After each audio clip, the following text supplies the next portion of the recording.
Yeah, I think Everton are a team that sort of just trying to come and stand for the opening part of the game. To not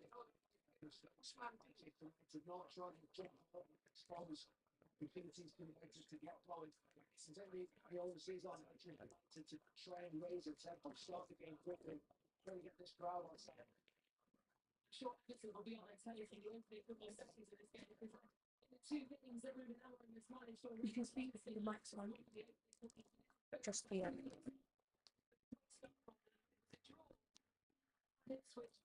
And we are live, people. We are here.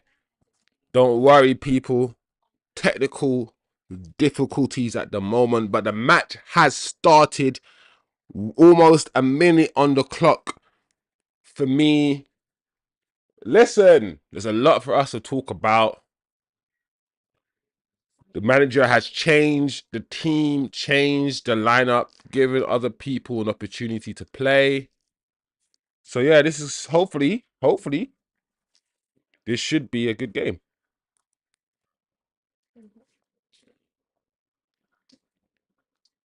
He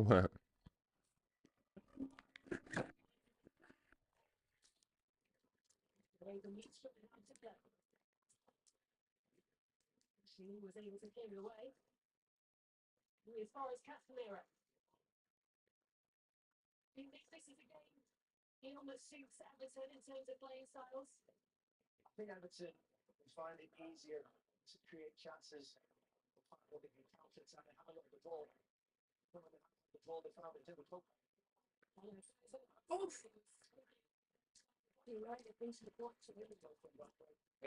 We are back. And we are live and kicking. 2 minutes on the clock. Dallo taking a throw in on the left hand side. So, how's everybody feeling today about today's game? Changes have been made. Zirkzee with the ball now. That's nice. Maney, shot by Maney. Yes. I want to see some good football because we got Zirkzee as a striker and I'm a fan of Zirkzee. I don't understand where this Zirkzee hate is coming from. We've had Hojlund for like a whole season and he hasn't impressed, but people are willing to write off Zirkzee after 3 games. The double standards in his fan base when it comes to players who look a certain way is absolutely atrocious. But we got Zirkzee up front playing in the number 9 position today. I think we have Rashford and Kobe Mainu as the number 10s.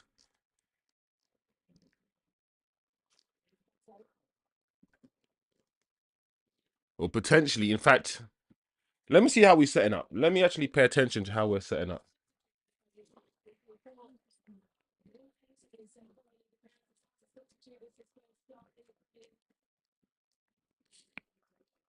So you got Ahmad still playing wing back on the right, and you got this is TV.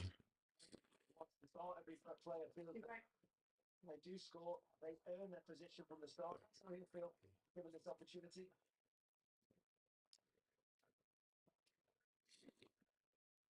Nice, sexy. Nice, sexy. Nice, sexy. This is good to Ahmad. Oh, Ahmad behind Zirkzee. This is better football. What are you doing? Oh, my Lord. Look at Martinez. Oh. Lissandro was very, very lucky. Very, very lucky there. That was, I don't know what he was trying to do. I have no idea what he was trying to do there, but we got away with one there. I keep telling people about Lissandro Martinez. Listen, he was impressive in his first season, but since his first season, he hasn't been good. He hasn't. He's been as bad as everyone else, and he's been as injury prone as Luke Shaw. But people are not willing to have the conversation because it's not. It doesn't fit the agenda. It doesn't fit the storyline that's been told.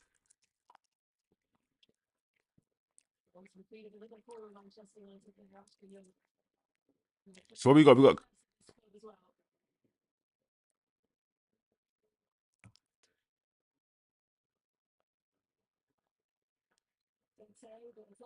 So we got Casemiro playing. Who's playing next to Casemiro? Bruno.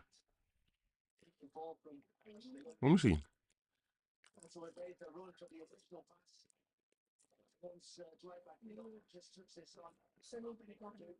Hmm?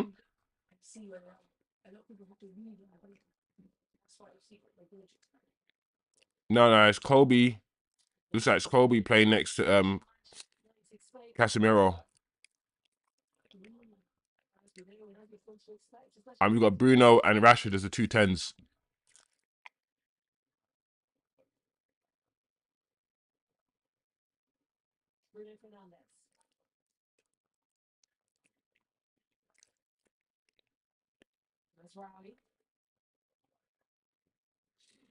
Yeah, Ahmad just putting his foot on the ball, taking it easy. My eyes are just watering.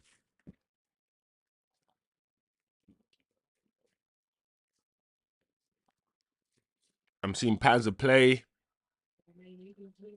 But Kobe almost lost the ball there. I've always said, and I keep saying, that double pivot isn't Kobe Manu's role. Oh, Dallow's touch. That touch from Dallow, that he was through. Oh my gosh.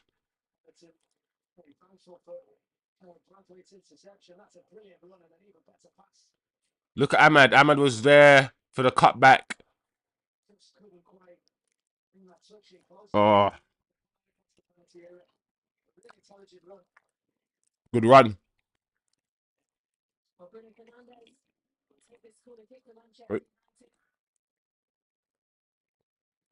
Dallow's first touch killed him. That touch.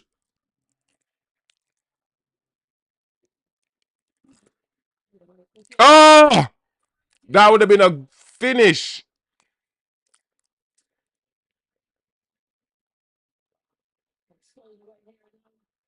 Uh-oh. Everton off.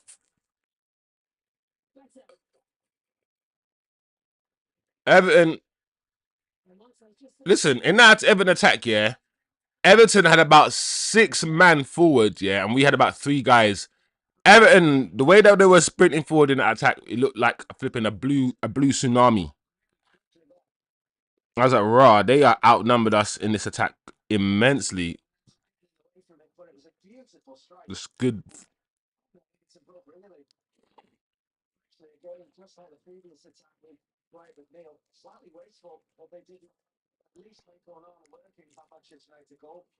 All right.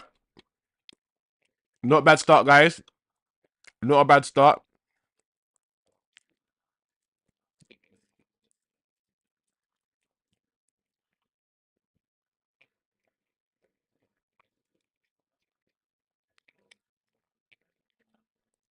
Can I say something, guys?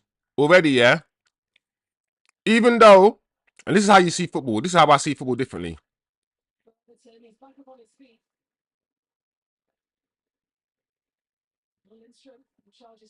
I was going to say, even though Hojlund scored 2 goals last time he was out, he didn't do much else other than the goals he scored, right? Already Zirkzee's about 4 or 5 touches in this game where he's linked the play and he's had one or two, few good moments and few good passes. He's a better footballer than Hojlund, Zirkzee.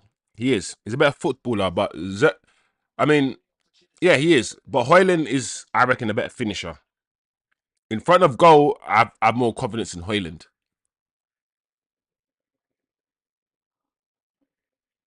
Oh, look at Rashford. What is that? Oh, Rashford again. He died twice. Twice Rashford died.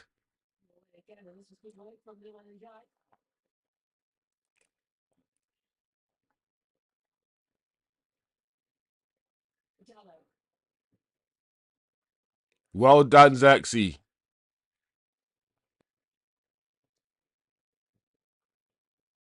Well done, Dallo. He switched the play to Ahmad very well. Look at Ahmad. Oh, bring it back, Rashford. Oh, my Lord. That is so bad. Rashford, yeah, right now, yeah, I don't think he's done anything good. Rashford's had the ball about 4 times, yeah, since the game started. And this is how I rate footballers. I don't wait for them to score. I watch him for the whole game, and Rashford's playing crap, right? He'll score a goal, and then people say he's had a good game. I don't do that.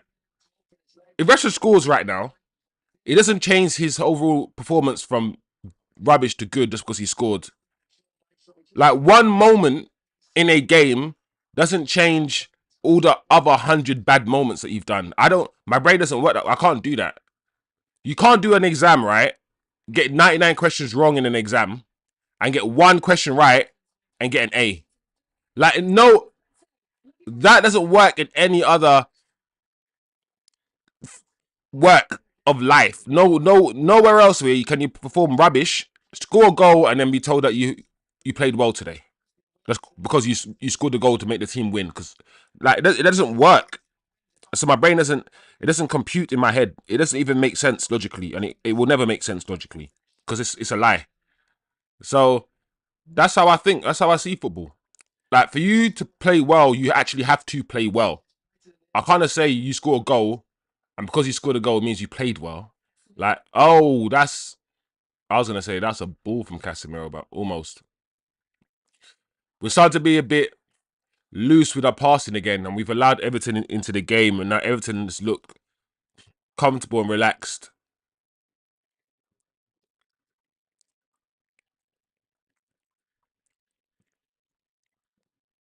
You're not going to get the same pressing with the players that we have.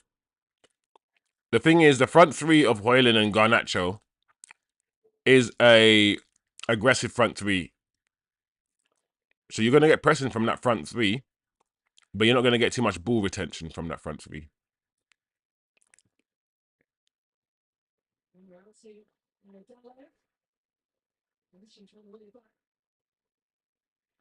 What's Dallo doing?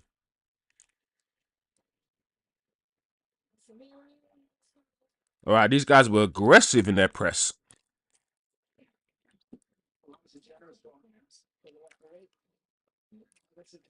All right. Let me see what the comment section is saying. Welcome to the chat. Turkish. Yeah, I agree. Dallo should have crossed it in. But his first touch was a bit dead. Oh, look at Zirkzee's touch there, around the corner. Oh, that's nice. Welcome as usual, Orhan, to the chat. Hope you're having a good day, Orhan. Here we go. Finish! Oh, Ahmad! Are you mad? Ahmad, come on, you gotta do better than that. Look at Zirkzee. Zirkzee's oozing. Look at this. Nice. Control. Oh, Zirkzee's just... I don't understand how you can watch Zirkzee's performance right now and say Hojlund's better than him. His awareness is so much better. He's just better. Anyway, welcome Turkish. Welcome Orhan. Let me know how you guys are finding the game. If you guys are watching the game, let me know where you're watching the game from. Ahmad could have taken a touch. He could have laid out his flipping table, got his picnic food out, ate a sandwich, drank tea, and still had time to shoot. This guy wanted to rush it.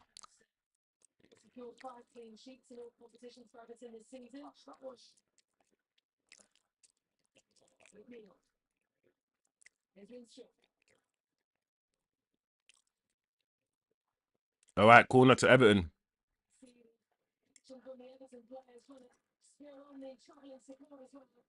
My only issue now is I still feel like we're not aggressive enough, and I still feel like we need to control the game a bit more, because whenever the opposition attack in our new system, they look potent.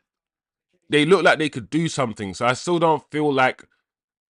I like the structure, but we're not secure enough in our structure. I mean, we've conceded about 4 goals.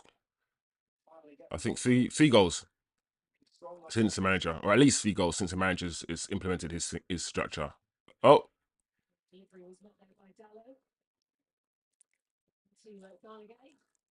there's one thing about Amorim that's true, is that his teams don't concede many goals.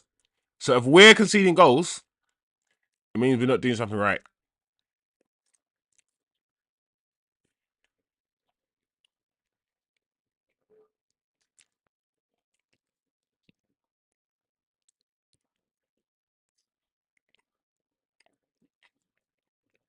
The problem is also, I feel like this manager, a lot of the technically secure players, like the Amads, are playing further back. And the Kobe Manus, those players are more technically secure with the ball. And those are the players that the manager is choosing to play like in double pivots and wing back roles. What I really want to see is the more technically secure players like Kobe and Ahmad actually play further forward. Because they'll definitely be better than the likes of Rashford.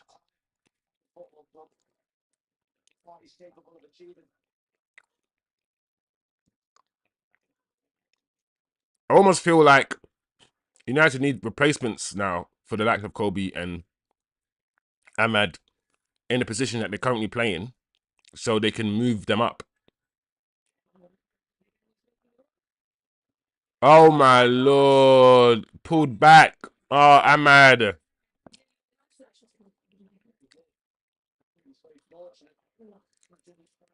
One thing that's clear, guys, we're getting ourselves in these positions.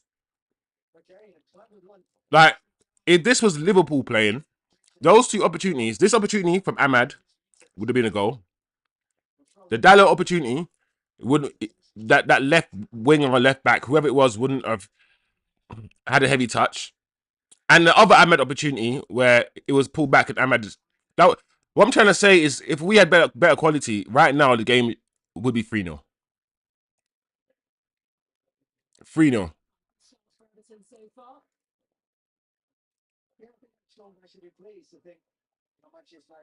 Orhan, welcome. I'm not a Man United supporter, but I don't like both of them. Zirkzee and hojlund. Yeah. I mean, in an ideal world, I wouldn't have chosen either of them. I wouldn't have bought either of them in an ideal world. In an ideal world, my ideal striker will be a combination of both of them. In an ideal world, I'll have the first touch, the ability to bring others into play, the footballing brain of Zirkzee, and the pace and not merely the physicality, but the pace and speed of hojlund.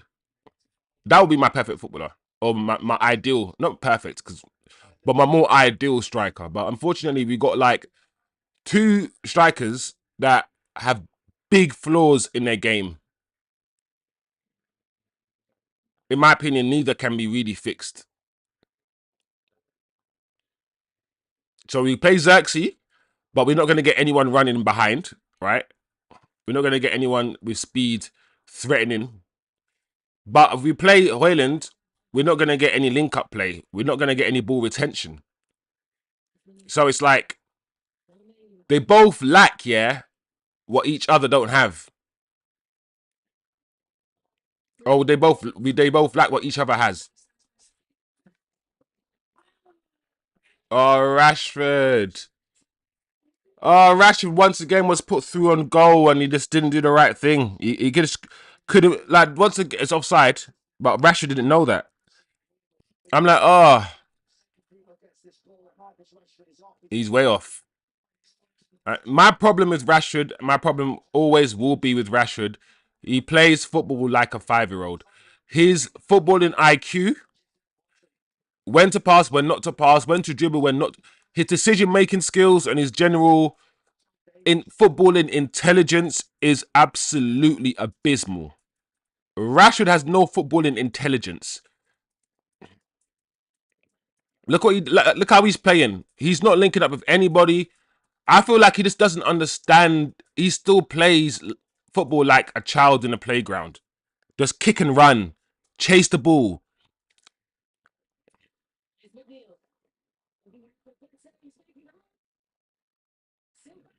Wow, almost a goal. Almost a goal. We was put through against the Ligt, and you almost paced out the Ligt. This match is very interesting because I feel like we need to score. We need to score very quickly. Once the goalkeeper came rushing on, I don't think that's the wrong decision. He just didn't quite get the angle on his pass to try and score that opening goal. James White McNeil is always involved. Everton have created chances from that number 10 position. Well done, Casemiro. Casemiro loves those slides.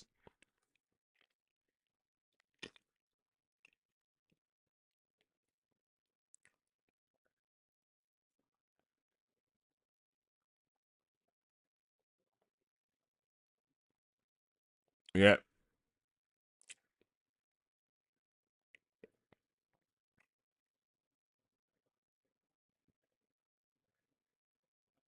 Yeah, I saw that. I saw that player. I was like, we're getting bamboozled, and Everton are not even doing anything special. I'm like, Everton is passing the ball, yeah, but it looks like we're just getting. Oh,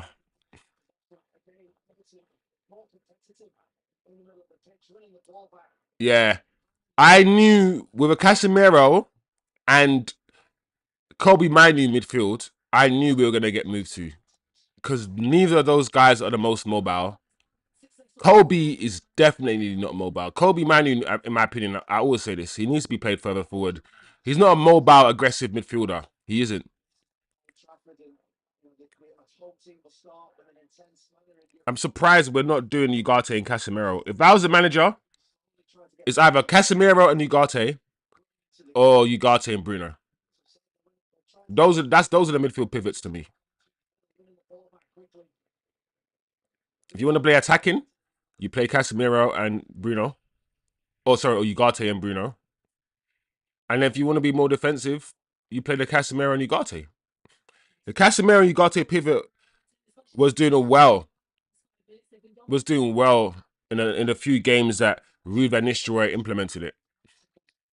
Winning the ball back quickly from your opponents, and again, Fernandez in possession of the ball quickly, and Everton player around him.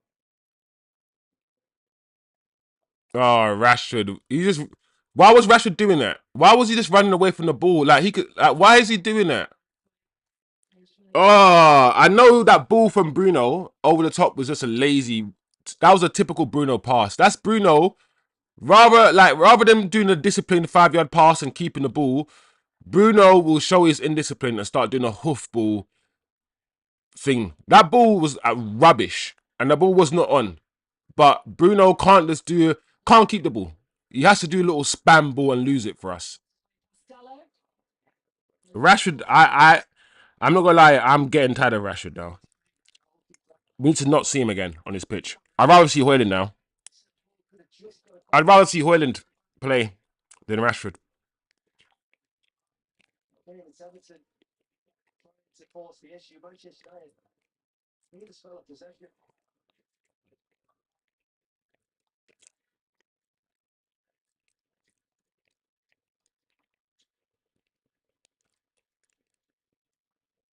Yeah, we've lost our way.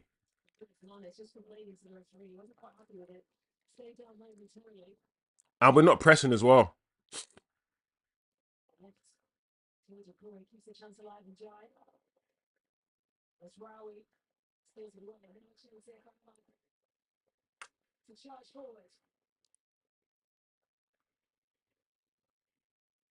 Wow.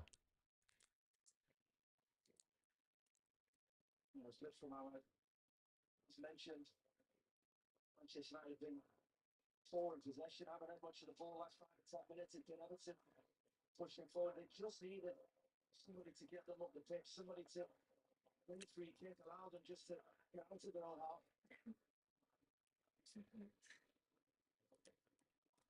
Let me read some more of your comments, guys. It looks like they are trying to implement the 3-4-3 system and they can't fully focus on doing that and remain adaptive to Everton. Yeah, I hear you. I mean, any time you play football, you got to adapt to the team you're playing. Like you might play a 3-4-3, but when they attack, they might attack with like 10, which means you got to bring all your 10 players back and come out of your system so you can defend against them. So yeah, I hear what you're saying though. It sounds dumb, but it's like driving a car for the first few times. It isn't smooth and you look clunky. While you get used to driving, you might. Yeah, it's exactly that, man. Like that's human beings, man. We're learning something new. It'll take us time to learn it. And while we're learning it, we can't focus on anything else. It's like at work when you're trying to implement a new system, like you gotta flipping focus on doing it right until it just becomes automatic. Like you know exactly what to do. You don't need to think about it, and everything just becomes automatic. That's what you want. You want everything to eventually like be so drilled into you that you don't have to think about it. You just know, and therefore your headspace is filled, is more empty. You can focus on other things. Look, oh my lord, Dallow's cross is poor.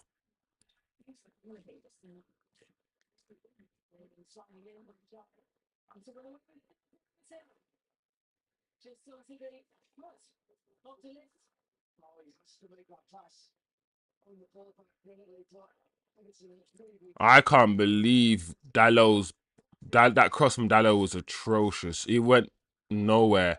I'm not gonna lie, yeah. When Bruno had the ball in that position, I probably wouldn't have even given it to Dallo because both Rashford and Ahmad were on the right hand side, and I think there was a pass there.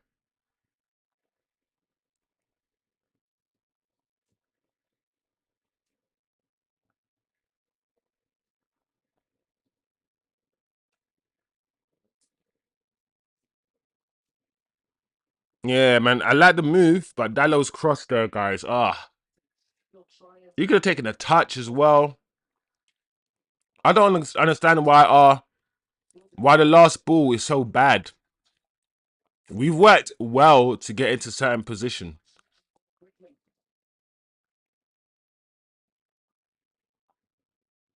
Oh, that's so poor.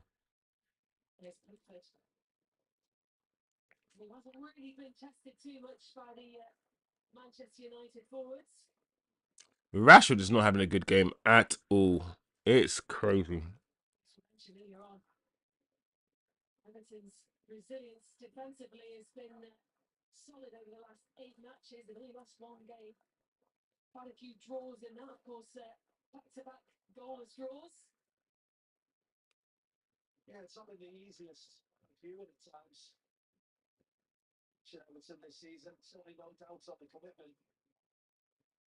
I feel like Rashford doesn't even want to play.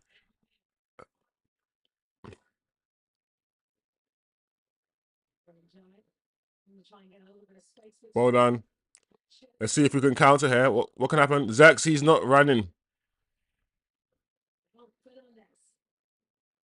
Zirkzee won't make that bursting run. He won't do it. He won't try to get into space. Oh, Rashford. Rashford hasn't done anything right, and he needs to come off at halftime. Every time the ball gets to Rashford, I know without fail, yeah, he's gonna do something wrong. Like he hasn't found his man one time. I don't think he's made a successful pass in the half an hour that we've been watching this match.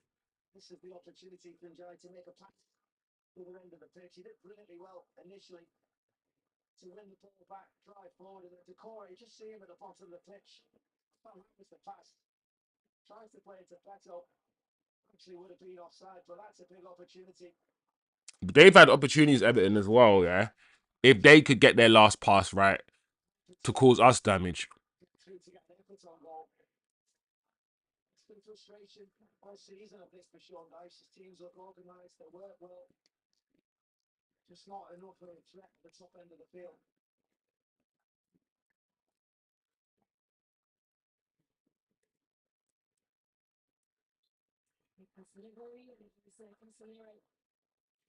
Yeah.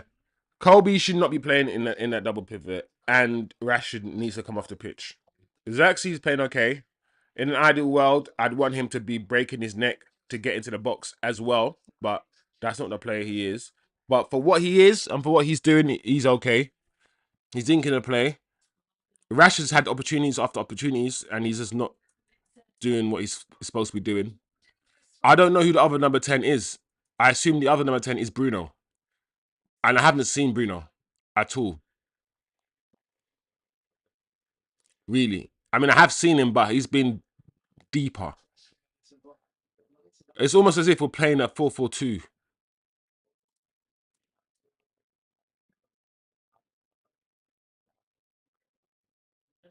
With Zirkzee and Rashford kind of playing forward. And Bruno kind of on the left a little bit. Because that's how Garnacho played that position. When Garnacho played that inside 10 position, he more or less played as a left winger or left forward. And that's how Bruno, it seems as if Bruno's playing the same position. I would swap Bruno and Kobe Mainoo. Play Bruno deeper and play Kobe higher up.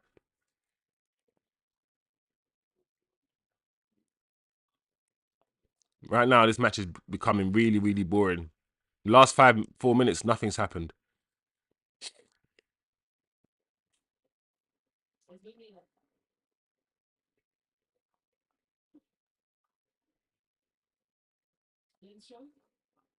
Let's try and play in midfield again, but CASEMIRO really well.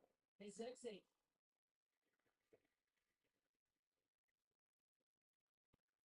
Look how hungry Everton are to win the ball back. Look how the crowd has groaned when Zirkzee lost the ball one time, and Rash has been losing the ball for the past half an hour, and they haven't moaned once. I always feel like the crowd is so, they just know who they like, and they're so biased. Look at Rashford. He's got the ball. What's he gonna do? Go Rashford.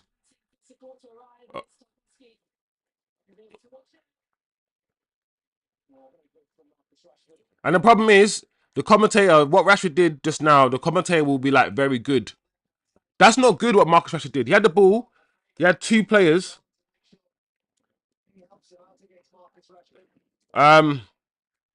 What's it called? He had two players on. He could have brought the ball back, passed it back, kept the ball in play. It's just like, I don't know, man. When players do the most average stuff and I hear commentators say, "Oh my God, amazing, amazing." I'm like, no, that wasn't good.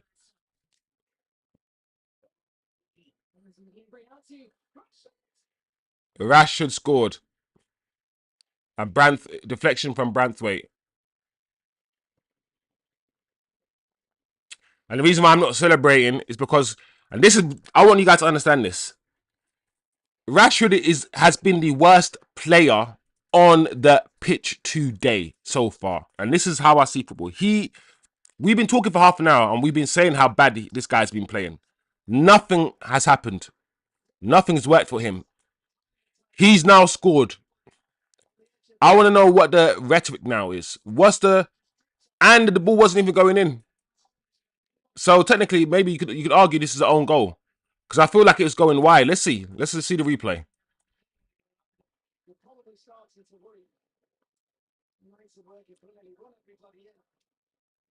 No, I lied. It was going in. It was definitely going on target. It was definitely going on target. So, first of all, it was a good connection from Rashford for once. Rashford, like, he will have 5 one-on-ones with the goalkeeper, and he will then score the most difficult chance. That was probably the most difficult chance he's had. A shot from the edge of the box from the corner. That's the most difficult shot he's had. He's had much easier shots than that, and he's fluffed. And he's managed to score this one. Yes, it's taken a massive deflection. But he scored. So it is what it is. 1-0. We'll take it. We can critique the player's performance and talk about other things, but we're winning the game. It's 1-0 and Rashford has scored. So well done, lads. Well done. Let's move. Let's keep going. Anyway,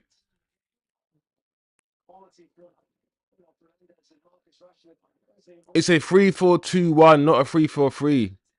Big difference in the system. 3-4-2-1, 3-4-3. I mean, yeah. I mean, if you're gonna separate the two from the one and do 3-4-2-1 rather than 3-4-3, I guess it's just semantics as well. If we can all see what's happening, I guess the name of the system is not the most important.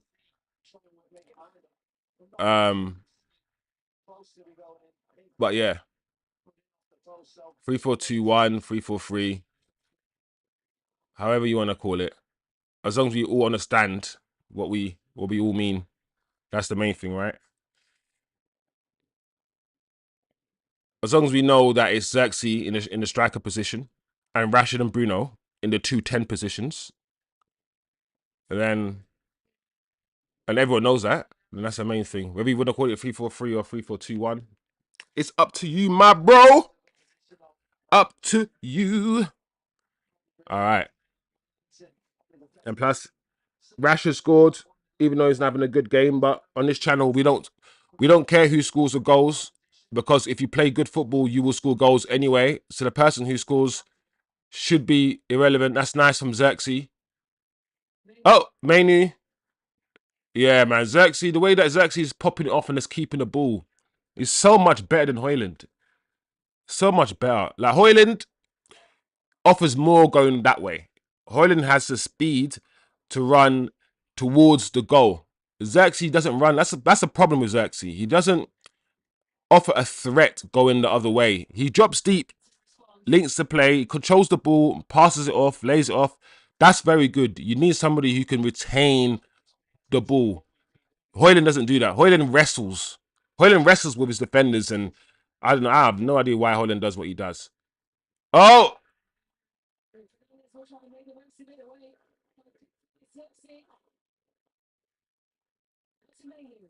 Well done. Oh, Rashford again. His understanding of football is so bad. Like, why did Rashford make that touch? Like, Rashford had so much time just there to do anything he wanted to do. And that touch was like to nobody. It's like when you do one touch football, guys, there's two things you need to think about. You either give the ball back, yeah, exactly where the player stands, as in just give it back, or you make an assumption about where the player is going and you try to give it back to him like in his path. Rashford didn't do either. Rashford didn't give the ball back where the player was, and he didn't even give the ball back or pass it back to where he thinks the player is going to be. He just, what was it? Oh my gosh. Rashford is so bad today. So I didn't even start the stream, yeah? I didn't start the stream with an intention of attacking Rashford for the whole stream. I didn't think this was going to happen today. But where I can see Ahmad playing okay, I can see Mazraoui playing fine. I can see Martinez keeping the ball, Ligt, Bruno. Everyone's doing their thing. And the one player on the pitch that sticks out like a sore thumb is Rashford. Rashford is killing us so much. I can't believe how badly Rashford is playing. And he's the guy who scored the goal. That's football, right? He's the guy who scored the goal.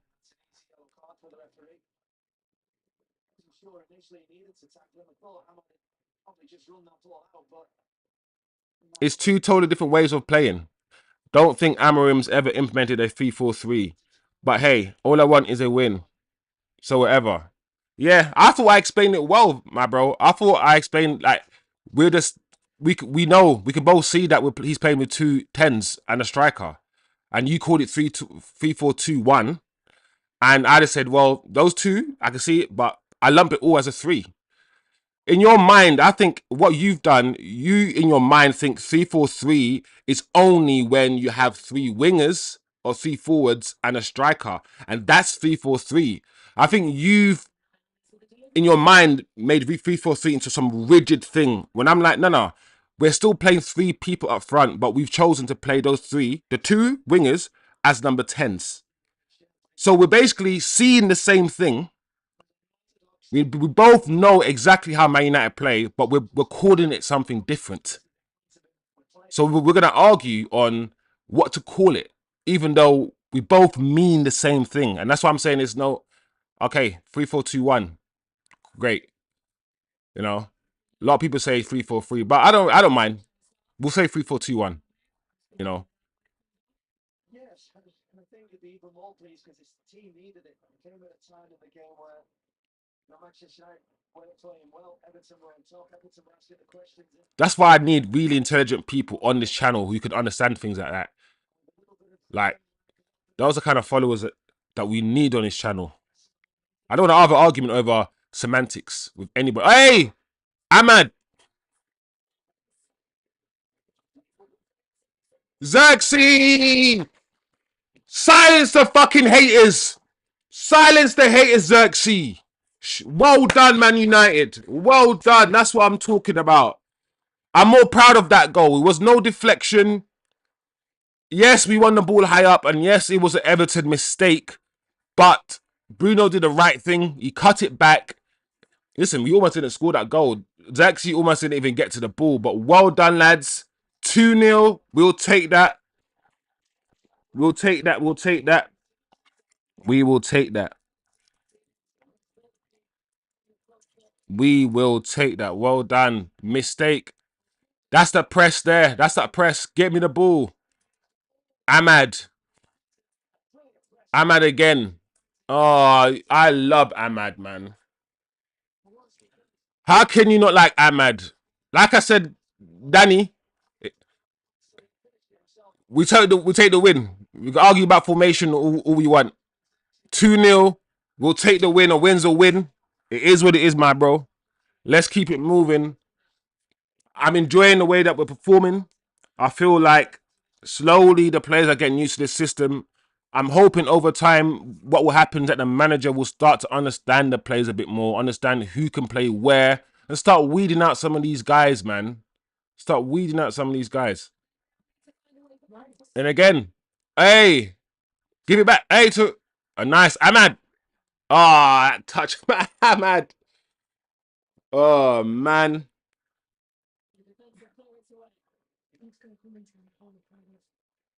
Mm.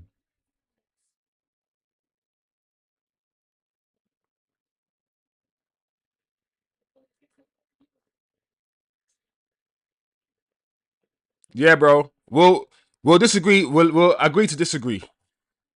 I think what you need to do is understand systems a bit more and understand stuff a bit more, bro. I ain't gonna lie. Oh, is that penalty? And have a listen to Amorim when he talks about systems and stuff. Formations and systems are also different. You start with a formation, like you start with the 3-4-3, but as you can see, or 3-4-2-1, right? But during the match, we'll have a back five. Also during the match, we might even attack with a 4-4-2. We've attacked, right, in this match with Zirkzee and Rashford as the strikers, and we've had Bruno on the left. So we've implemented so many different kind of systems within this match, within this one match. So yeah, bro. Like I said, we can argue all we want, bruv, about systems and what they mean to you. But as long as we mean the same thing.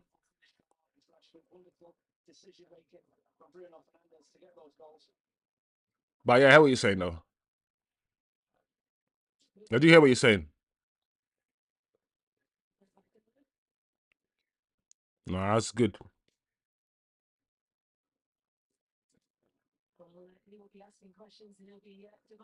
Yeah, yeah, yeah. One yourself, daddy.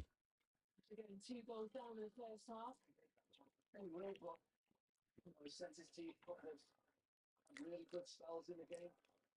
You legislate for centre half taking too much time on the ball. Centre forward not converting chances. That was a frustrating thing for managers. Don't come on my channel and chat shit again, bro. Them ones. Like I don't know ball, bruv. But not made the most of them. 22 minutes added on in this first half. You know what's funny about what this Danny guy is saying is that when Garnacho plays that position, play that two position, and when Rashford play it, they play it like wingers. They still kind of play it like wingers. So it still pretty much looks like 3-4-3. So this guy just come on, just to argue the most silly semantics, for no reason, bro. Like, get out of there, man.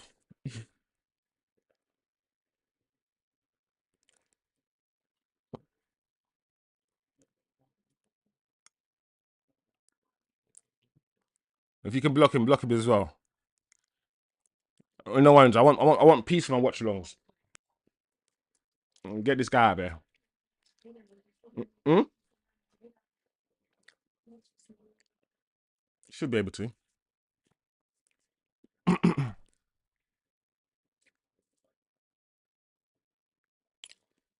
Right. 1 more minute left of added time. No, I don't think I do. I think that Sean Dyche should be trying to get it to repeat.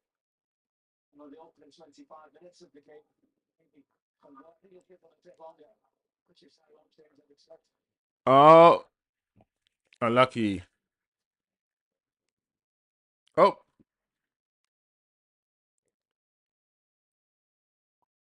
Spot that. there you go. Half time. 2-0. Wow, wow, wow. Decent performance, man. The football is getting better. The cohesiveness is getting better. I still feel like some players are still out of position. Rashford had a terrible half of football, but he scored the first goal. There's some positives, some things to be positive about. Um, so yeah, decent first half. There's a long way to go, man. Like a long way to go, but the manager is brave enough to implement his style of play, his 3-4-3 system, or as some like to call it, 3-4-2-1 system from the get go, rather than allowing the players to dictate certain things, which is always a good thing. He's brave, and yeah, this has been decent football. It's been lovely, so I can't complain. Apart from the few critiques I've had during the first half, we're winning. It's 2-0 at Old Trafford. In transition, we still look like we don't really know what to do. We're not making the right decisions. But like I said, it's very normal. We're getting used to this new system. So Kobe and Casemiro double pivot. I've never liked that double pivot, but I feel like it works a bit better now because we got three at the back. But when we played that double pivot under Ten Hag, that double pivot got exposed because neither of those two are the most mobile. So that double pivot is still probably a bit of a concern for me. I don't know if that left wing back position is going to be Dallow's position going forward, because I still feel like Dallow going forward isn't it. He needs to improve, and defensively he's not. Defensively he's always been a bit of a. He's improved since we first bought him about 3-4 years ago. He has improved defensively, but he still can make some, let's say, bozo errors. He still makes silly mistakes every now and again. So yeah, it is what it is, guys. Like I said, it's a decent game. But stay tuned for the second half. I'll be back in literally 5 minutes, and yeah, let's do it.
Yeah, we're back, guys. We are back.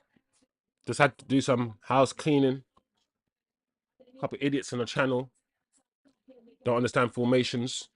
Want to argue semantics? 3-4-2-1, 3-4-3, whatever, man. The 3-4-2-1 is a type of 3-4-3. Just like the wingers are tucked in as number 10s, or you play like 3-0. 3-0. Rashford scored the second goal. Wow, the second half literally just started. Get in! Delayed reaction, but it is what it is. It's a delayed reaction because Rashford is shit. And the more goals Rashford scores, the less likely we're gonna get rid of him. But I'm conflicted because we're winning and it's 3-0 and he scored a second goal. So I am happy. Rashford has been the worst player on the pitch. And this is why football is so amazing. He's been the worst footballer on the pitch. But he scored 2 goals. And this goal, look at Zirkzee. Look at that pass from Zirkzee. Oh, that pass from Zirkzee. Oh my gosh. Slap. Great goal. Rashford, yeah. Rashford has never, you're good point. Rashford apparently has never scored a hat-trick in the Premier League. Apparently.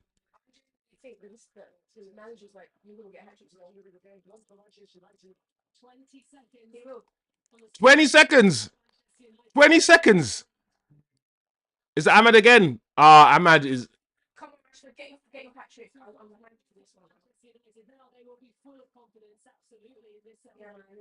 I'm not gonna lie, yeah. Ahmad is probably thinking, why did Rashford run over to my side like that?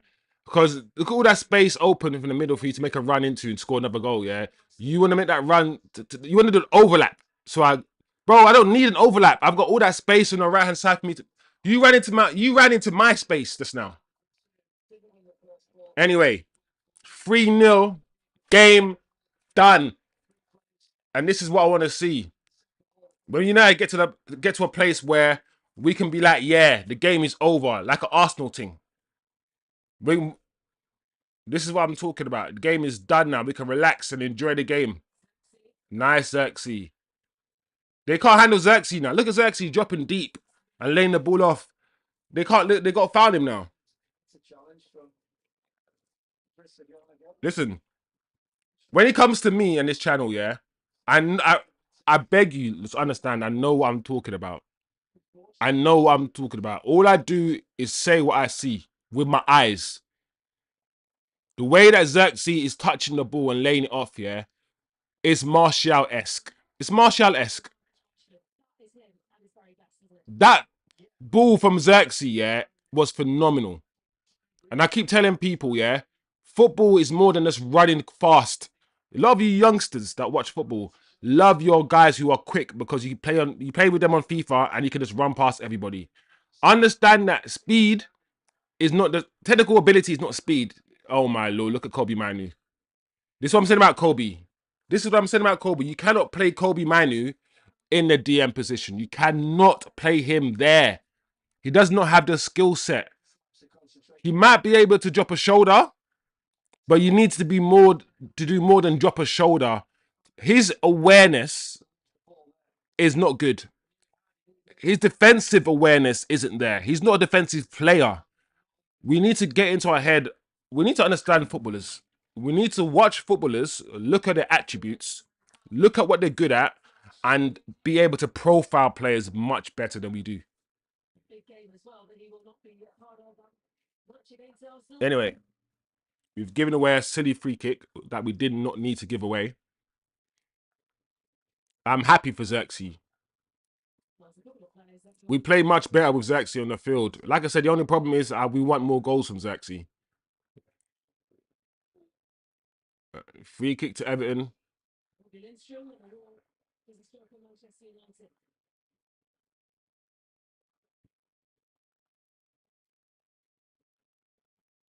Kobe's not having a great game today either, to be fair. But Kobe's not match sharp. I think Kobe's returning from injury as well. So We have to pay that in mind. Add context to what we're seeing with Kobe. It's his first game back from injury. You see, always going to be given against the Everton player. He has scored one Premier League goal this season, but it was an important one as well to ensure a point in the game against Fulham. 1-1 draw, 94th minute goal. Yeah, man. Everton are cooked. Look at us. We almost. Oh, Trying to go on his way. yellow. Sancho Martinez, and he's shown a yellow card. Yeah. Some of these defenders now need to be subbed off now. Take off Kobe. Either play Kobe forward or take him off. Across and he tracks it back. Would to live. Got there. She to live went to ground. He wasn't getting to the pass. He thinks on making that run. Wow, Martinez wasn't prepared to go with him. Martinez didn't even need to pull him back there. I feel like Ligt and the goalkeeper probably would have had that. Martinez misses the next match. Could be costly. Again, just a bit sloppy. We don't need to start being sloppy now just because we're 3-0 up. One thing was a feature in the next year. It's a big game. This game you'd think was Everton's reach. McNeil's delivery. Across. Well defended, well blocked. Let's see if we can do a counter from here.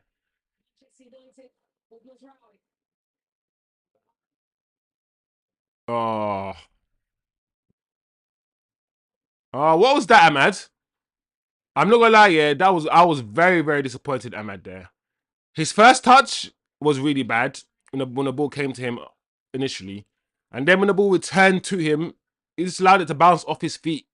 He didn't want to, like, what was that, Ahmad? Come on, man. Oh.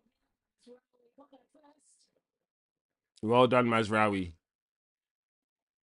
We'll just have a look at this challenge again. It was checked and cleared quite quickly by VAR, but the Ligt slides in this panic to try and get it and misses it. That says to me, that's all going through. He probably wouldn't have been able to match the Everton striker. Oh, he's not the last man. Yellow was enough for Martinez. Let's not make this into something.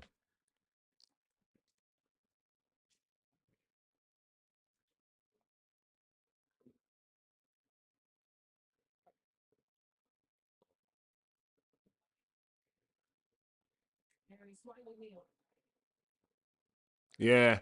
One thing that is definitely clear that you can argue who's a better finisher out of Hojlund and Zirkzee. And you could probably say Hojlund.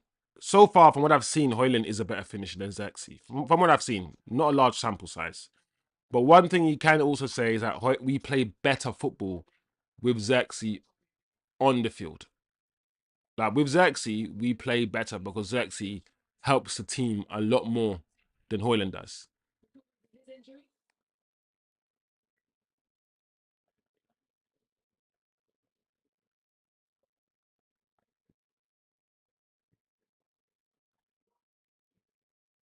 Clearance.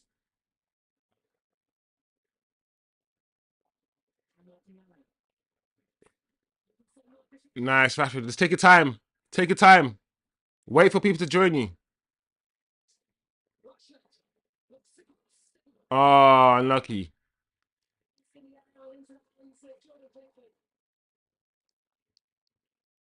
That's what Rashford can give you that Hojlund can't, though. Even though Rashford is still not great at it, he can face a player up.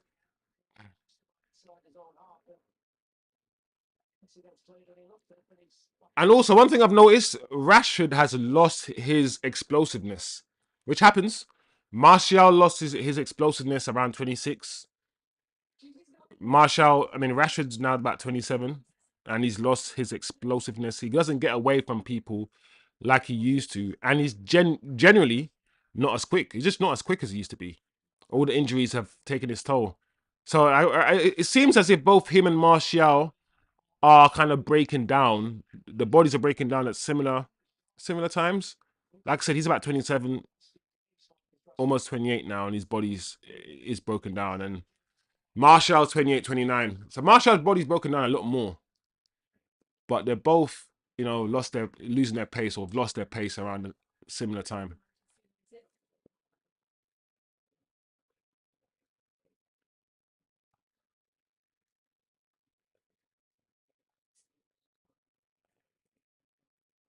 All right, Maguire coming on for Ligt.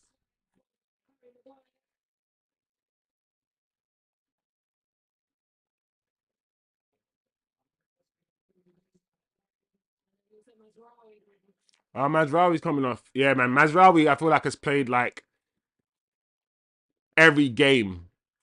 I know the manager's only had 2 games, but both games, Mazraoui, I feel like he's played 90 minutes in both games. So it's about time he comes off, gets a rest. Dalot hopefully will go. Well, yeah, what's gonna happen? Because Martinez is still on the pitch, and Dalot's on the pitch, and so is Dalot gonna go right centre back? No.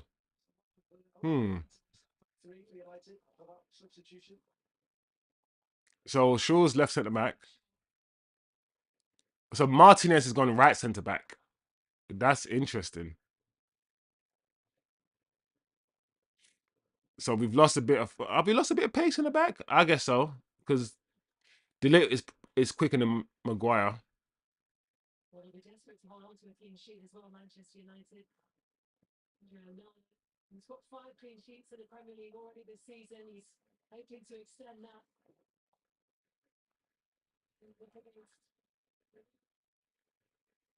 Come on, Ndidi, bruv. What did you want? You can get his shirt after the match is finished. Ndidi wanted to wear Ahmad's shirt already, you know. This confrontation, a little first touch. When he does glide with the ball, well, like you see, Mr. Garnacho pulling, took it, wrestling, eventually kicking into the ground. Well done, Ahmad. That was Garnacho. Garnacho would have hit the ground after the first challenge. Ahmad has a bit of Saka about him. It's that the African blood making him strong.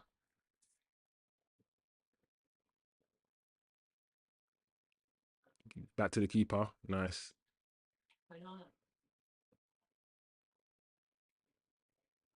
We are proper deep, aren't we? Right now. Manchester United have. All of a sudden, it looks very strong, doesn't it? Yeah, you start getting players back to fitness. You've already seen the introduction of Shaw. That touch from Ahmad though was so good. Back after such a long absence. Garnacho, Antony. Ahmad with that Wakanda strength. Yeah, man. What? Indeed, he's proper try to get Ahmad's shirt, you know. Oh, was it Idrissa Gueye? Yeah, it wasn't even Ndidi. Oh yeah, of course it wasn't. It's Idrissa Gueye. Yeah, but didn't he? Wasn't he already? That's why it's interesting because I'm pretty sure Idrissa Gueye didn't he come? Did he go from Everton to PSG back to Everton? Or I'm pretty sure he was in the Premier League in the first place. That's the point I'm trying to make.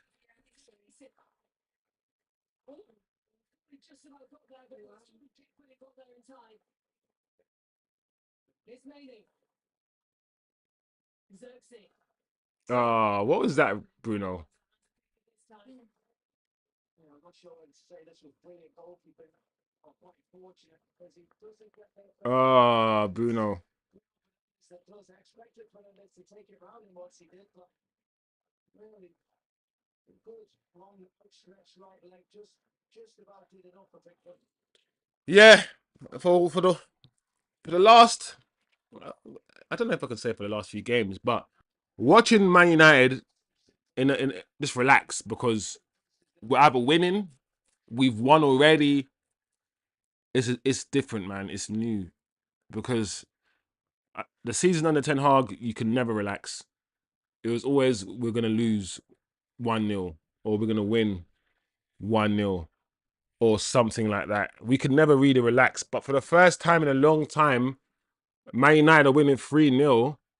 And I don't need to overanalyze what's happening. I don't need to stress. I can just sit back and just watch the game because we're not in any danger, and I don't feel like we're gonna well, we might concede. Let's not tempt fate, but I don't feel the system like even listen. This manager's made about 2 or 3 subs, and he's made about 4 or 5 changes at least, yeah, from the previous game. And I feel like, and I always tell people this: once you've got a system that works, yeah, and you've got profiles that work, you should be able to swap and interchange players, keep your system, and it doesn't change too much because the system is good.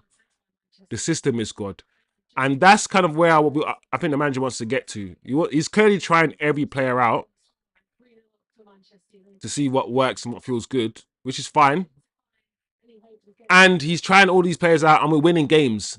So he's making all of these changes, and the performance level isn't dropping, which is a good sign, which shows the system is working. But yeah, we need Euro to come back now. Tony. Yeah, Tony, yeah. Listen, I know you guys like to call it the 3-4-2-1.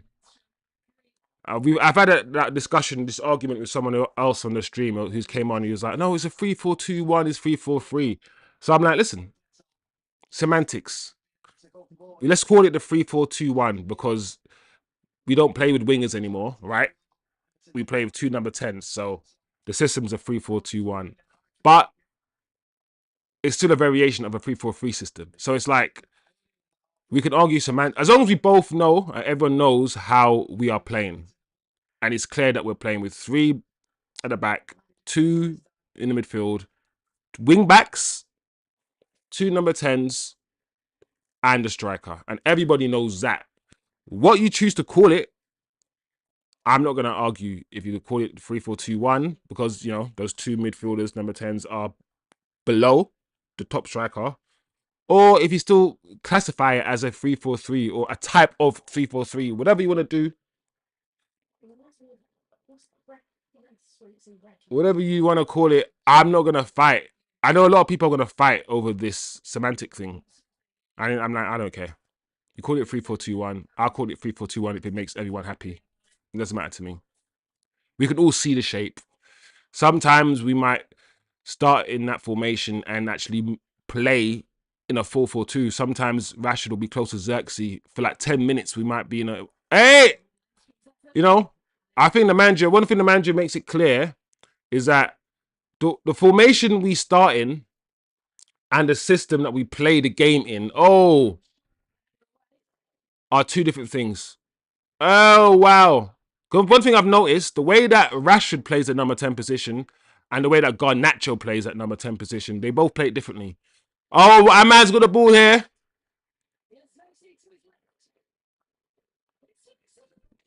4-0, Zirkzee again. Zirkzee again. Zirkzee again. Get in. Get in. Get in, Zirkzee. 4-0. Get excited. Be happy. Don't let opposition fans tell you not to be excited or not to be happy because we're winning games. Yeah, it's early days. Yeah. Let's not get excited and think the manager is going to turn us around and we're going to become champions tomorrow. But all I'm saying is right now, based on what we're seeing, let's be happy. We're seeing cohesive football. We're seeing the manager's tactics and coaching show up in the games. We can actually see the idea. Like before, when you were asked, right, what is Man United? How do Man United play? What kind of system do we... But when you were asked this question about 2 months ago, you did not know the answer to that question. And now you know. Now you know. And everyone's become an expert overnight. Everyone's arguing with everyone over 3-4-3, 3-4-2-1 because everyone's watched 100 million videos about Ten Hag and everyone's become an expert overnight, which is quite fun. It's fun. But we got to be happy, man. We got to be happy with this performance. Everton haven't been good. They haven't. Let's keep it 100. But Zirkzee's had a good game today. Like, he's had a good game. Let's not lie on his name. Yes, there's pressure. And the fan base is putting extra pressure on this guy to perform instantly. More pressure than Hojlund's that's been put on Hojlund. Let's be honest. But today, the way he's been playing, the way he's held the ball up, brought others into play, his first touch, he has had a good game today. And this is the game that I've wanted. I want to see how he performs with quality footballers around him, how he performs in a system. And you know what? One thing is, he's not going to give you a bursting run going forward. He's not Hojlund. He's not going to run 100 miles an hour that way and stretch the defense. We've said it many times. That's not Zirkzee's game. And if I'm to add anything to his game, that would be something I would add. I would want Zirkzee to have more pace, and I'd want him to stretch teams going the other way. But that's not him. He can't do that. He literally cannot. He doesn't have the pace. He can't do it. So based on what he can do and what he can give us, and for the fact that he's only £30 million, just give me a squad player. Give me 15 games a season. Give me 10 goals a season, because we still need a proper striker. And give me that, and I'll be content with Zirkzee. You know. So, yeah. Sorry, Tony. I'm not ignoring you, bro. I see you, man. Yeah. Like, I like Zirkzee, and I feel like this new system will make Hojlund and Zirkzee score more goals. I don't think either striker is as bad, yeah, as they've been showing until now, and I feel like they will improve. However, I'm not gonna lie to you, I feel like we do need another striker. I feel like even though Rashford has scored 2 goals today, I still feel like he's been the worst player on the pitch. And he's 27, 28. I don't think he's gonna get better. This might sound controversial, but I would look to get rid of Rashford because he's the older. He's older. He's the oldest out of the three as well, and get a new striker, or keep. I mean, Rashford can keep Rashford. I don't know. Do whatever you want to do, but I personally would get another striker in. I know everyone's talking about is it Gorkies? Everyone's talking about Gorkies, but I don't know how much of Gorkies' performance is to do, yeah, with the fact he's playing in Portugal in that league. Because when he played against Arsenal, Arsenal made him look like a little boy. And his game is not the same quality, and I'm not saying that Hojlund is as good as Gorkies, but he kind of reminds me a bit like Hojlund. He can hold the ball up better than Hojlund can and do other things better than Hojlund, but his profile is similar to Hojlund's. So I don't know. I don't know. What up? What up, cuz? What up, cuz? Joyful morning. It's been a good afternoon, man. Like, I can't remember the last time Man United were winning 4-0 and it was this comfortable and we were this confident, because we don't even look like we're gonna concede, mate. So progression, listen, I'm happy with the progression that I've seen so far in 3 games. In just 3 games. So whose legs iced up? Whose foot's iced up? Bruno's foot's iced up. Even Bruno, listen to me when I tell you, man, yeah. Bruno annoys the hell out of me, and I'm pretty sure he annoys a lot of football fans. The way he's careless with the ball, the way he loses the ball, he doesn't treat the ball the way he should treat it. However, clearly this coach has spoken to him, because Bruno's pass accuracy has gone from like 70% to now it's like 90%. Bruno in Amorim's system does not lose the ball nearly half as much as he was before. He's been told, yeah, to take a lot more care with that football. And I'm all here for it. Oh, unlucky. And I'm all here for it. Especially when Bruno played in that deeper number 8 role. Sorry, deeper number 6 role. Next to Ugarte in that European game on Thursday. He didn't spam no crosses in. He didn't hoof it clear. He didn't boot the ball in the air. Everything that Bruno did was just precise. He kept the ball so well, and it's so... Listen, I'll critique footballers, yeah, if they don't do the right thing. But if a footballer that I don't like, yeah, for whatever reason, starts doing the right thing, I'm not gonna hold agendas, bro. Like, I don't like Bruno, but if Bruno continues playing like this, I've got time for it. I've got time for it. I've got time for it. Wouldn't mind seeing Bruno miss 1 or 2 games. Could give us a chance to see something different with Mount, more advanced. Mo. Ooh. I hear that though. I hear that. I'm with you. I'm with you. Will the manager be brave enough to? I think this manager could, you know. I think this manager's shown that he's willing to not play players. Like Bruno started every game, but Garnacho didn't start today. So take Bruno out, play Mount deeper. Don't forget though, the manager said in the press conference, yeah, recently, that Mount plays better with his back to goal, and Bruno plays better facing the goal. And I think we've all seen that. Bruno in the number 10 position, when he's playing between the lines, when he has to play with his back to goal and have a really good first touch and play side on and drop a shoulder, he's not good at doing all of that stuff. But when Bruno's facing the goal, he can find a man. So I think playing Bruno in a deeper position is the best thing going forward. And then playing someone like Kobe Mainu or Mount in the number 10, like we did in the last game, is probably the best thing. However, seeing Mount in a deeper position and, you know, making Bruno hold bench for a couple of games, why not? Why not? Because it seems as if everyone's giving Mason Mount like a new lease of life. Listen, I'm gonna try my best, yeah, not to hold the agendas that I have in it, because obviously there are certain players that over the last year, 2 years, I've got certain opinions of them, right? And I don't want to see them play.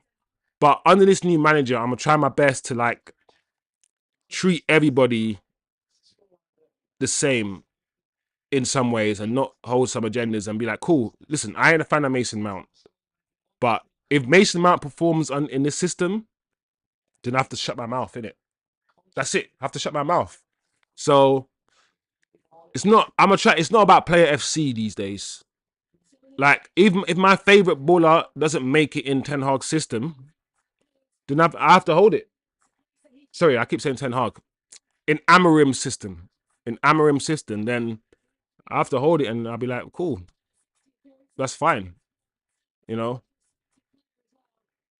But I feel like this Bruno missing 1 or 2 games, I feel like the Man United fan base have been wanting to see what Man United look like without Bruno in the team for a long time. We've been wanting to see what it looks like without that guy. And I don't know if this guy's missed more than 1 game ever in his Man United career. And therefore, the team will always, especially with him playing in the number 10 role, the team is orchestrated, is built around him. Right now, the team is not built around any player, which is so good. Do you know what we always used to say? We should build a team around this player. We should build a team around that player. We should build a team around Pogba. Build a team around Bruno. Build a team around Rashford. That sort of like basic, like key stage 1 thinking about football is so frustrating. Like, don't build a team around nobody unless they're the best footballer in the world. Unless they're Messi, no team should be built around anybody. Now it's all about having a robust system, so you don't need any individual player. You can just switch them out because the system works. That's what everyone's doing, right? All the young managers, all the Amorims, all the Alonsos, all these new managers are doing the same thing. Anyway, back to the game. Here we go. Can we score another goal? Zirkzee.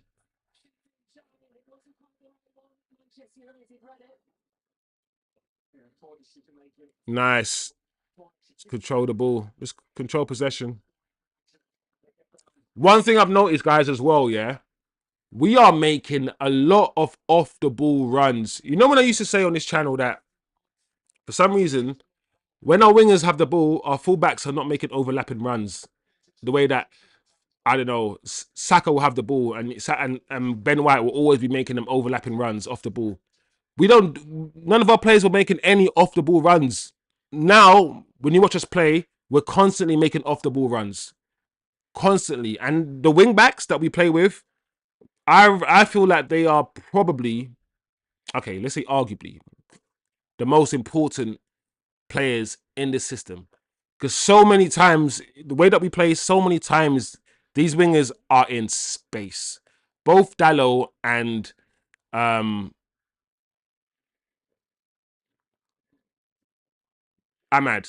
are often in so much space. But yeah, man, I'm just going to enjoy this. 4-0. Just bopping the ball, passing around. I'll be interested to find out what the possession stats are after the game.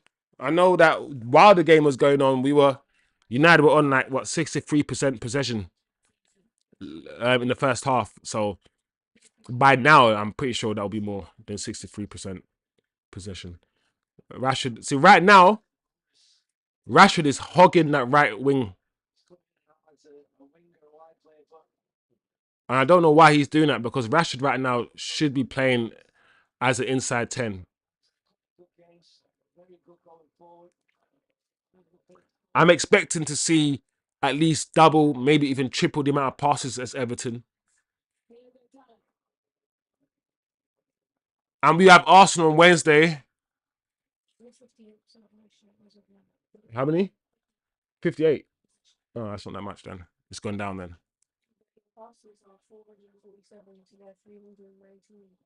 Oh, so not that much then. They've got more into the game, interestingly enough.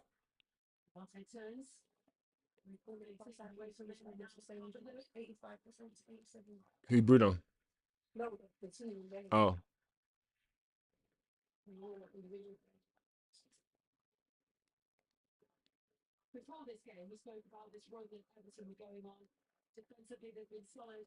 What's Everton saying though?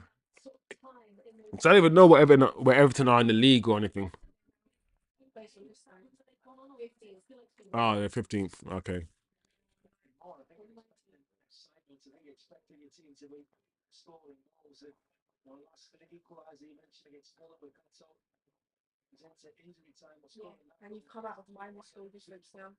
Ah, so we're not minus goal difference anymore. What are we right now? +4. All right. That sounds so sad. All right, there you go, guys. Did you hear that? So the 4 goals we scored today means we're no longer minus goal. Like, we're no longer minus goal difference. We're now +4. United. It sounds so sad. United are now +4. How many games have we played now? 13 games, +4 goal difference. It sounds so crap. Oh man, progression though. We have to start somewhere, huh? Goal difference. Yeah, but that's still good though. 16 is crazy.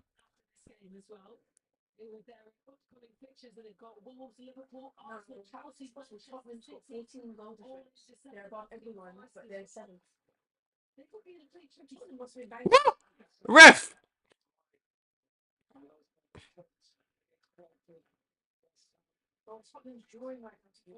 Oh, they're drawing to Fulham. Ah, Tottenham, man. I put a bet on you guys to win, bro. You guys are waste, man. Tottenham, man. You got to win the game, man. Wow. The way that Tottenham have been playing this season and the way that they've been attacking, I didn't expect them to even. I expect them to beat Fulham.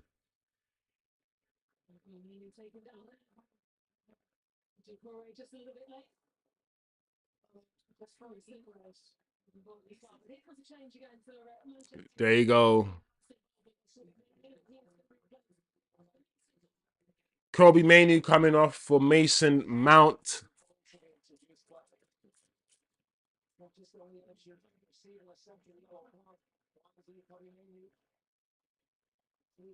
Your stats are about to change real quick. 5 wins, 4 draws, 4 losses. I don't think you're going to get any more losses this season now. You think we're not going to lose a game? I think we'll lose on Wednesday. I think Man United will lose against Arsenal Wednesday. Really? No, you're just a pessimistic Arsenal fan. That's what it is.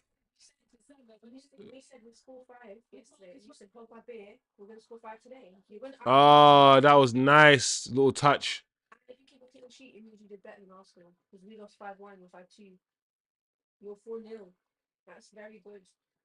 Oh, Rashford. Is that Rashford?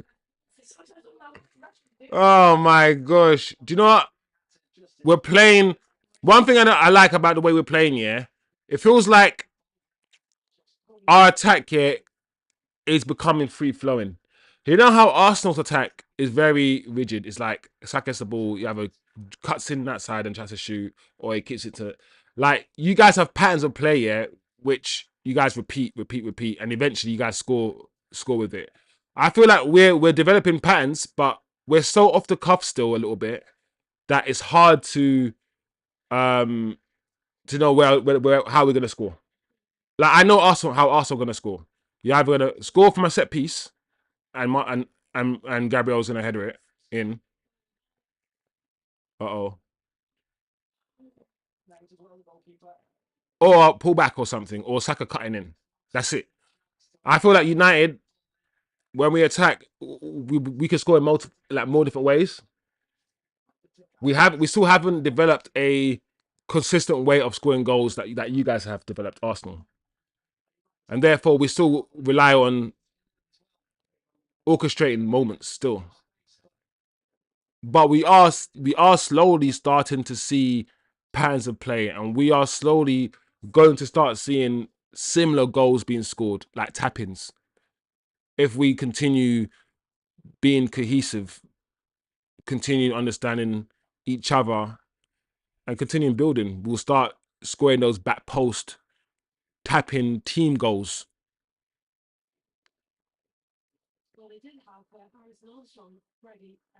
We need those back post tap-in team goals, man.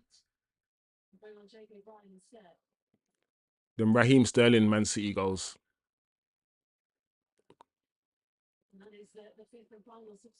I wouldn't be surprised if like the stats are like 40% of all the goals I scored now are like some sort of pullback or cutback.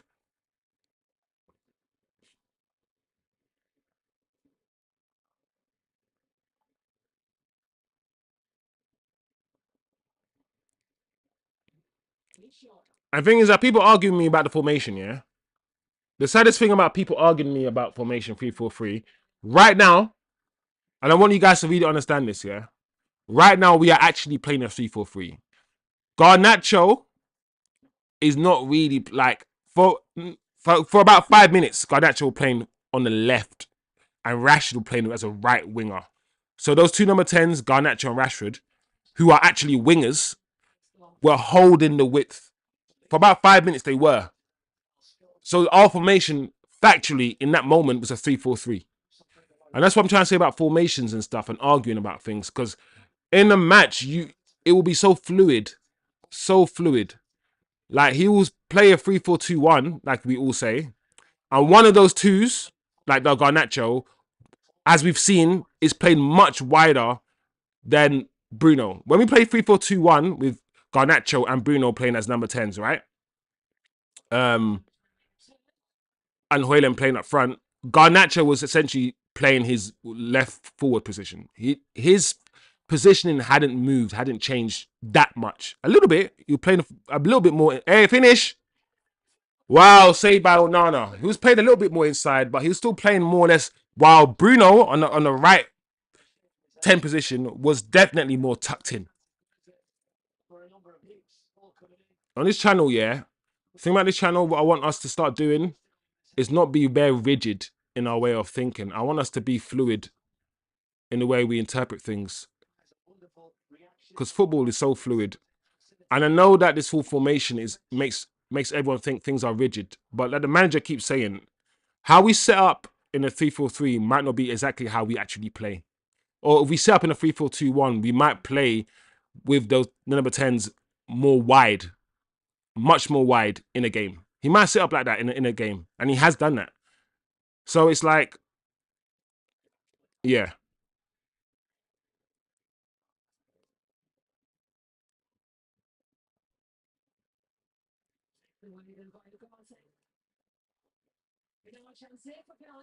See what Garnacho can do if he can hold the ball up.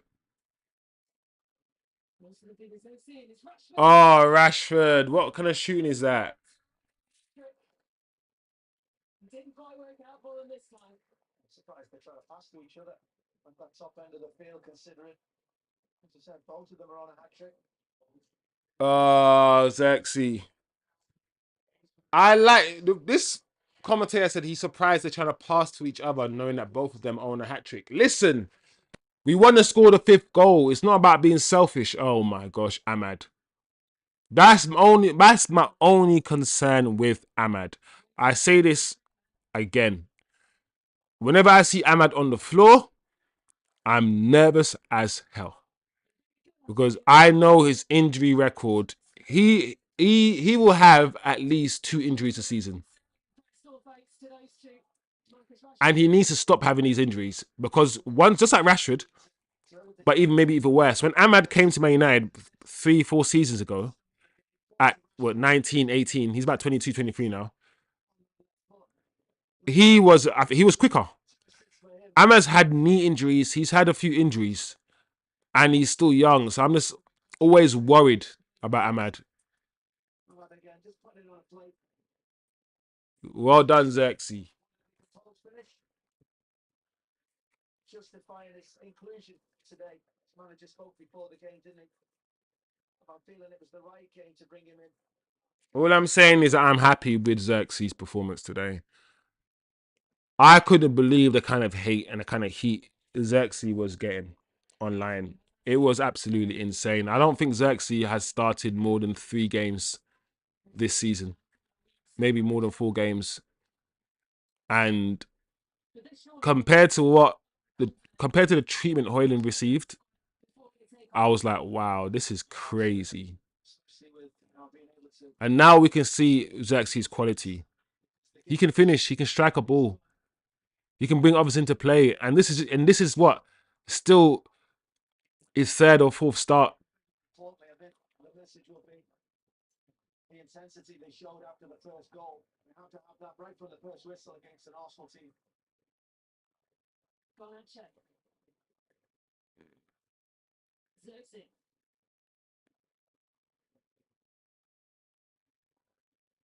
Diallo has made his way back onto the pitch. Ahmad's come back on the pitch. Nice, Zirkzee.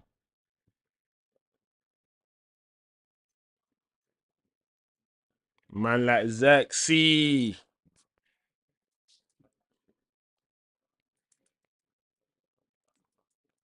Yeah, true. The only problem, the thing is Zirkzee's gun celebration. You can see, if you understand the Man United fan base, if you have any understanding of the British culture and British people, and the British football fans, you're gonna know, or at least feel that very soon that gun celebration is gonna be talked about. Zirkzee's a black man, and he plays football with the afro. We need to understand how offensive that's gonna be, yeah, to a lot of white football fans. First and foremost, they've already found reasons to hate him. Wow, that's crap, Zirkzee. I'm talking about you right now, and that layoff was absolutely atrocious. That's rubbish. Anyway, so I can imagine about the more they see that celebration, the more they're gonna be like, oh, gun fingers, and then they're gonna forget that Robbie Keane. You know Robbie Keane? He did a little roll, bang. People love that celebration. I bet people are gonna have a problem with it soon. I can just tell.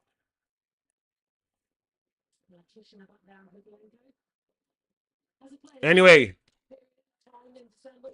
good game. Good game. 90 minutes almost gone, 4-0. The manager is happy. Surely he's going to be happy with this.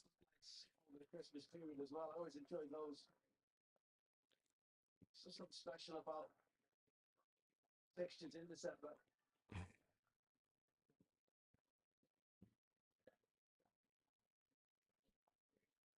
This is the best we played, yeah, in over a year.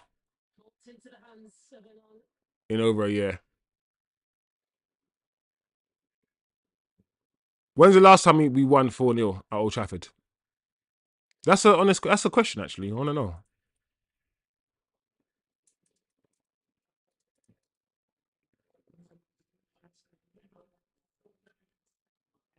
Well, 2 home games to come for Everton. One of those, the Merseyside derby, Liverpool are the visitors. And that is literally next weekend. Is actually trending? Is actually going to be trending when he's not playing? When he's not playing, and you know, when he's not playing and when he's having a bad game, he's trending. But now that Zirkzee's having a good game and boarding out, probably the man of the match today, I bet he's not going to be trending. So these guys are going to kill him when he's not playing well. But when he's now playing well, no one's going to say, well done. Good game, Zirkzee.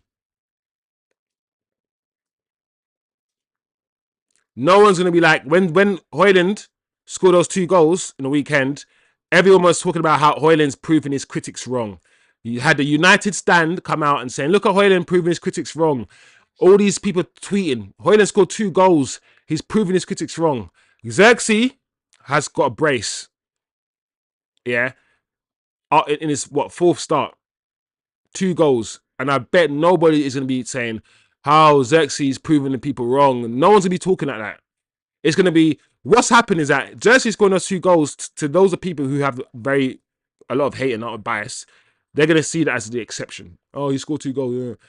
And they're not going to see Hojlund scoring 2 goals as the exception. They're going to see Hojlund scoring 2 goals as the rule. He's really good. He scores 2 goals all the time. He scores braces all the time. And this is him proving people wrong. Bro, if Hojlund scoring a brace is proving people wrong, then Zirkzee scoring a brace is proving people wrong, bro. Like, the double standards in the fan base is absolutely crazy.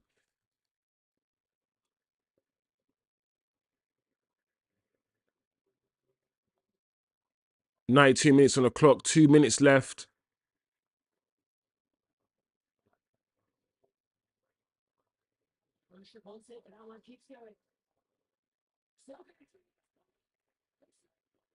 Wow, look at Ahmad with his silky. This guy is so good, Ahmad. I always say, why would you play your best dribbler as wing back? All right, it was no penalty. The VAR checked it as well.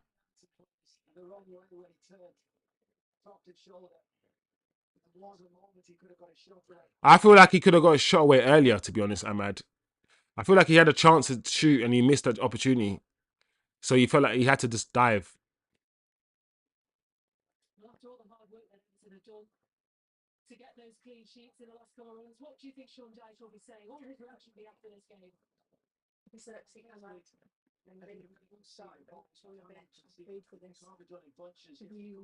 Mm. You can't be gifted a team. We're actually trending in a good way. Let's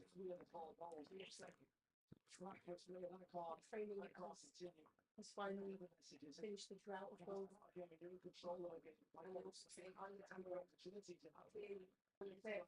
Manager profiles to play correctly. Yeah, yeah. The thing is, he's not here to score goals, even though he's a striker. And that's what my annoyance with fans, yeah, is that they don't understand footballers. And they want them to do things that they actually cannot do. Like, if everyone knows that Zirkzee, yeah, the maximum amount of goals Zirkzee's ever scored, yeah, in any season is 10. And he's not a goal scorer. And he's going to be like a striker that drops deep and links play. If people that just accept it, that's what he's been brought in to do, and that's what he is, then your expectations are managed. Is the fact that people don't understand who Zirkzee is and they want him to be like, I can't ever want someone to be something that they're not, or something that they're not asked to be. Like, Hojlund is supposed to be a striker that scores goals. He's supposed to be that quick striker that we release, that can hold the ball up, that can dribble. He's supposed to be that guy, right? And he's not. Zirkzee is supposed to be the guy that I just described, and he is. So, like, I can't criticize someone for being slow when they've never been quick. Like, you've always been slow. I could say I wish you were quicker, But like, I'm not gonna critique your game too much because of that, because that's not your forte. That's not your skill set. So that's how I'm gonna start looking at things. Yes, critique somebody if they don't have something, but also understand they've never had it. So be very, I don't know, mindful, I guess, when you're critiquing a player. But there you go, guys. There you go, guys. The game has finished 4-0. Manchester United have beaten Everton at home 4-0. And the football that we played today was the best football that we played since Amorim has arrived. We have steadily improved. He's changed the team. When he changes the team, usually only changes 4 players at a time. But that's a lot of players he's changing. Which other manager out there are making 3 or 4 changes every game? Yes, Chelsea do make a lot of changes for their European games. So maybe Chelsea is another one. But the manager is using players, and he's managing to change players, a lot of players, and maintain a level of understanding, maintain a level of cohesion. He's able to still change these players and maintain his system. The players are slowly starting to understand what is required of them. Remember when I said, guys, that Ten Hag, it seems as if only the first 11 can play a certain way. And once Ten Hag makes any sort of changes, it all unravels. Why is that? Why isn't every single player in your 24 squad learning to play the system? Why isn't everyone being coached the same way? Like, Ten Hag had favourites, and Ten Hag played the same players over and over again and ran players into the ground. And the reason why he had to do that is because his way of playing was more reliant on individual brilliance from individual players like Bruno, and relying on Garnacho to do something, relying on Rashford to randomly do something. So he heavily relied on the individual brilliance of the players, where if you implement a system that works, a system that's proven to work for 4 years straight, the individual players aren't the most important thing. It's the system, and therefore you need to find the right profiles to fit in a system, and that is what we are doing. For the first time in a long time, I actually want to be at Old Trafford. I've never wanted to be at Old Trafford. The last time I wanted to go to Old Trafford was probably under Louis van Gaal, when he was playing, when he was manager. Now, under this manager, I actually want to be outside. I actually want to watch. I will say this, though, the first half, and not just the first half, in the match, the whole 90-minute match, Rashford was poor. On this channel, one thing that we will do is not confuse a 90-minute performance with goals scored. We can say that Rashford scored 2 important goals for us, while also admitting that his 90-minute performance was absolutely shocking. His first touch was off. His layoffs were off. He didn't hold the ball up. He didn't bring others into play. Anytime he passed the ball, anytime he crossed the ball, he was out for a throw-in, out of play. Like, he did not have a good game today. However, he scored 2 goals. The first goal, yes, a deflection. Second goal, typical Rashford goal, run through on goal, smash it into the bottom corner. The 2 goals he scored, I mean, the first one was luck, but the second goal was a good goal. But his overall 90 performance wasn't good. So the thing is, how do you assess that? How do you assess that performance? Because I know a lot of people will be like, Rashford is back. Rashford is back. He scored 2 goals though. But he scored 2 goals though. It doesn't matter because he scored goals, and those sort of fans, those sort of like ends to the means rather than means to the end. Yeah, i.e., it doesn't matter how we get there as long as we score. Those sort of fans, we scored. We scored. Doesn't listen. If you play good and if you play good football, you will score goals anyway. So the means, yeah, matter. You kind of say we played rubbish, but he scored, so he deserves to start the next game. No, because he's going to play rubbish the next game and he won't score this. I'd rather have a player who contributes to the team even when he's not scoring than a player that only ever contributes when he doesn't score. So when he doesn't score, when he does score. So when he doesn't score, he's offered absolutely nothing else. A lot of you guys love those sort of players. Those Haaland type players that if they don't score, they're really not contributing anything else to the team. I don't like those sort of players. I like footballers who like to play football. who will contribute even when they're not scoring. That's what I like. Today was a good performance. Rashford, not so much. Zirkzee warmed up into the game and got better and better as the game went on. Zirkzee, for me, I would give Zirkzee the man of the match because of the stick that he's been getting from the fans. And today he just showed that, I ain't got pace and I still can't run in behind. But with good players around me, with players to bounce the ball off, I can retain possession of the ball, which is what we need. We need ball retention further up the field. And we had that with Zirkzee today. He offered us, when the ball came up to him, he either bounced it back like a brick wall or tried to hold on to it. And some of the passes to the wingers, some of the passes from Zirkzee to like Ahmad today were just nice, crisp passes. Listen, at the end of the day, one thing is clear. All three of our strikers are now scoring goals. All three of our strikers in the space of 3 days, have had braces. Zirkzee, 2. Rashford, 2. Hojlund, 2. Our 3 strikers have scored 2 goals today. I mean, 2 goals over the last 4 days. We never thought that would happen. We're scoring goals, and these strikers that don't score goals are now scoring goals. So what that teaches us is that give them some chances, because most strikers need about 2 or 3 chances to score anyway, even the best ones. Give these guys some chances, some good chances, and who knows, we might start seeing our strikers score some goals. We will see. Be happy. If you're a Man United fan, be happy today because it was a good performance and we are getting better. Back 4, back 3, back 5, if you want to call them. Fine. Ahmad, no problems with Ahmad today. The midfield 2, like I said, I liked Kobe. Kobe's first match back for a while, so I'm not gonna lay on Kobe too much. He was okay, but I don't think playing deep is his thing. His distribution is not that great. He prefers the short passes. Kobe's not gonna get the ball and do a 35-yard pass or 40-yard pass. That's not him. He might drop a shoulder and might be able to be a bit more press resistance, but he's not mobile in that position. He doesn't cover the grass. He's not aggressive either. So I don't think long term that's his position. Yeah, Bruno was fine today in that 10 role. I think Bruno's better because he's losing the ball less. He's taking care of the ball a lot more now. I think that's an explicit instruction from the manager that it has to be because he's changed a lot. So all in all, positives, man. I'm looking forward to the next game. The next match is against Arsenal. The way that Arsenal are playing right now, I'm not gonna lie, system or no system, the way that Arsenal are playing, I expect Arsenal to beat us. But that's me being honest. But we never know. We never know. Against Arsenal, we do like to raise our game. But yeah, guys, there you have it. Let me know who you thought the man of the match was, who you thought had a good game. Do you agree with my Rashford assessment? What's our trajectory? Where will we finish this season? What do you think of Zirkzee's performance? Rashford's performance, the front 3, the midfield. Kobe, where's Kobe's long-term position?